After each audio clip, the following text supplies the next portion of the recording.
এই মুহূর্তে আমি দাঁড়িয়ে রয়েছি বিশালক্ষী মন্দিরে। এই মন্দিরটি অবস্থিত দক্ষিণ চব্বিশ পরগনার জেলার সুভাষগ্রাম এবং বারুইপুরের মধ্যবর্তী একটি স্থল, একটি গ্রাম, ছোট্ট গ্রাম।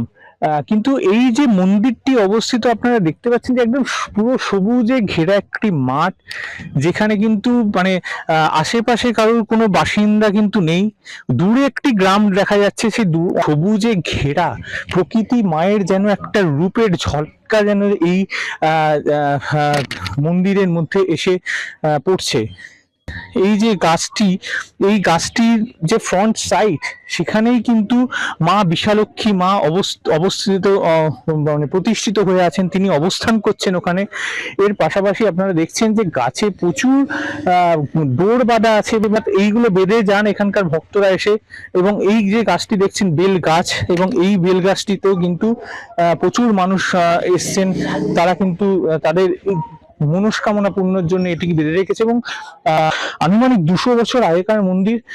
এইখানে কিন্তু ভয়াবহ কিছু সময়ও গেছে, যেখানে কিন্তু মানুষ আসতে পারতো না এখানে, কারণ অনেক বর্ষাকালে অনেকটা জল জমে থাকতো, জন্তু জানোয়ার সাপের ভয় কিন্তু প্রচুর পরিমাণে ছিল। সেখান থেকে দাঁড়িয়ে আজকের প্রচুর দর্শকের সমাগম হচ্ছে এই মন্দিরে।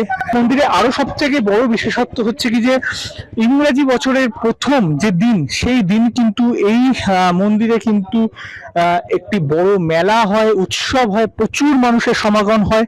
এবং সেই দিনই কিন্তু এই যে মহাযজ্ঞ কুণ্ড, এই মহাযজ্ঞ কুণ্ডে কিন্তু মহাযজ্ঞ হয় এই বিশালক্ষী মায়ের। নতুন বছর পরে 1 জানুয়ারি, তখন বিশাল বড় করে পুজো হয়, প্রচুর লোকজন আসেন, ভোগ খাওয়ানো হয়।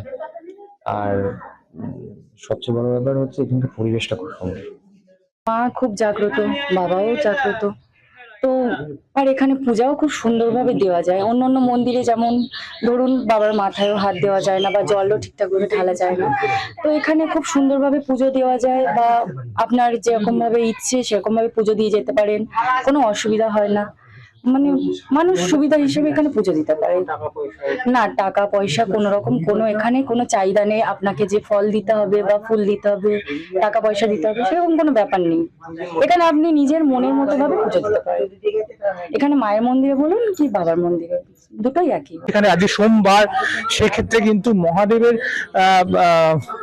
পূজিত হচ্ছেন তিনি এখানে।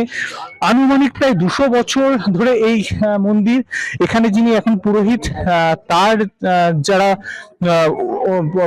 পূর্ব শরীর যারা রয়েছেন, তারাই কিন্তু এখানে পুজো করতেন। 200 থেকে 250 বছর আগেকার পুরানো। এখানে এক সময় একটা পুরোহিত এবং যজমান এসে এখানে মায়ের কাছে আরাধনা করতে করতে এখানে এমন একটা প্রাকৃতিক দুর্বিষহ জায়গা, এখানে না থাকতে পারার জন্যে রামদেব মণ্ডল এবং রামকানাই ঘোষাল, এক যজমান এবং একজন পুরোহিত, তারা এসে আস্তে আস্তে তারা না থাকতে পারার জন্যে রামদেব মণ্ডলের ফ্যামিলি চলে গেল মধুবনপুর, আমাদের ঘোষাল বংশ চলে গেল মলঙ্গায়। আমাকে এখানে জ্যোতিরূপে পেয়ে এখানে ভৌতিক মানুষ ভয়ে আসতে পারতো না, ভয়েতে এখানে কাঁপতো, এমন একটা দিন চলে গেছে।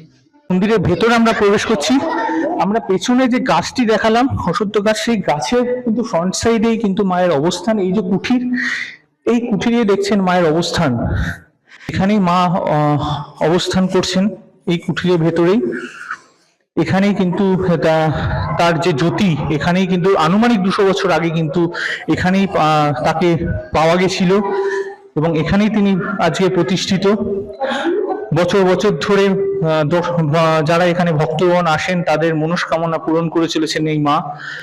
মন্দিরের ভেতরটা যেন আলাদাই একটি শান্তি যেন বিরাজ করছে। উঁচু চূড়া মন্দিরের,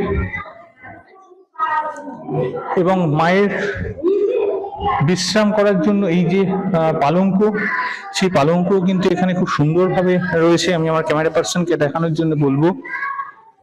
মা এখানে বিশ্রাম নেন, এমনটাই জানালেন এখানকার যিনি পুরোহিত রয়েছেন, যিনি পুজো করেন, তিনি।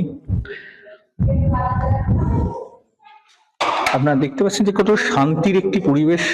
আপনারা আসুন, এখানে এসে আপনারা এখানে মেডিটেশনের জন্য কিন্তু একটি আদর্শ মন্দির। জীবনের অবসাদ, লড়াই সবকিছুকে আপনি যখন দূরে সরিয়ে রেখে যদি আসতে পারেন এখানে, একটি সুন্দর একটি পরিবেশ, মনোরম পরিবেশ, প্রকৃতি মাকে যেন খুঁজে পাবেন নিজের মধ্যে। মহাদেব, তাকে অভিষেক করা হচ্ছে এখানে, ফুল সজ্জায় তিনি সজ্জিত। আজ সোমবার ভক্তদের আগমন হয়েছে আজকের এই মন্দিরে। পুরোহিত মশাই তিনিও রয়েছেন। ক্যামেরায় শশাঙ্কর সঙ্গে দেবাঞ্জন ব্যানার্জি, হিন্দুস্তান নিউজ পয়েন্ট।